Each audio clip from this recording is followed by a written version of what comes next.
Talk a little bit about what you think the biggest change has been over the last 20 years. Sure, I actually think the biggest change is perception. I mean, clearly there's less television viewing than we know today. Ratings are down, there's so many choices, whether it's cable, whether it's streaming, whether it's just more stuff. But the biggest problem our industry has had is perception-wise, that people think there's a much bigger change than actually has happened. That's advertisers, it's the consumer press. It's something that we have to fight, and we have to fight better than we have in the past. So what has that meant from Hubbard's perspective as it relates to the way you think about distributing content? I mean, obviously 20 years ago we lived in a world that was very TV screen centric. Now we're in a world which is lots of different devices, different platforms, different ways to consume. How has that affected your product strategy? I don't know that it's affected the product strategy per se. You know, here again, it's a perception. We heard today from, I think it was a Nielsen person, but I'm not sure, 80% of people who stream, they are still consuming regular television content, even of those people who stream. So I think our biggest issue is the perception issue. We put out what we do, we service our communities, and fundamentally that hasn't changed. We do more news hours.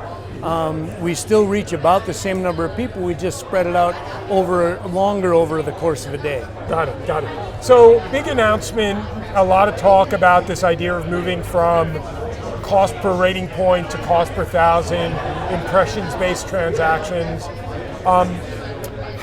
What's your perspective about how quickly the market will adapt to that? How will it facilitate the way you think about selling cross-platform? Talk a little bit about that. Yeah, impressions is, you know, it's a bigger issue than it probably should be. It's just math, right?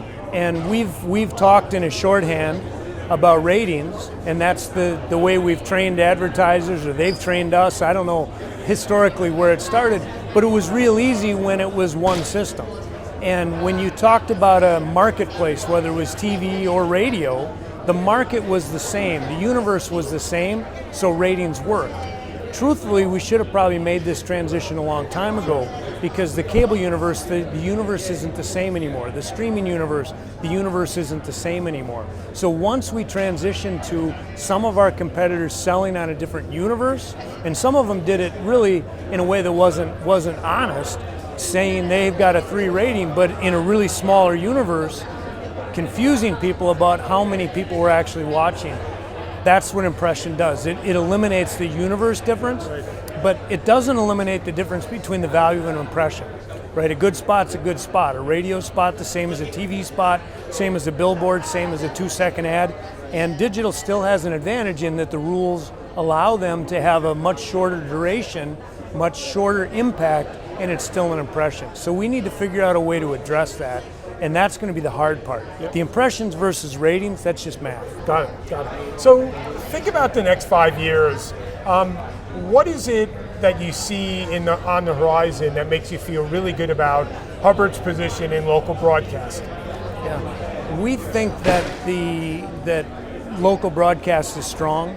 We think that local broadcast use continues to be strong. We think that that's not going to change. Is it possible that we continue to see some erosion? It's probable, but there's nothing that has taken the place to be universal. And even though television and radio, but television in particular, is smaller, it's still universal. And there's no other media that's universal. And I don't see that changing anytime in the near future.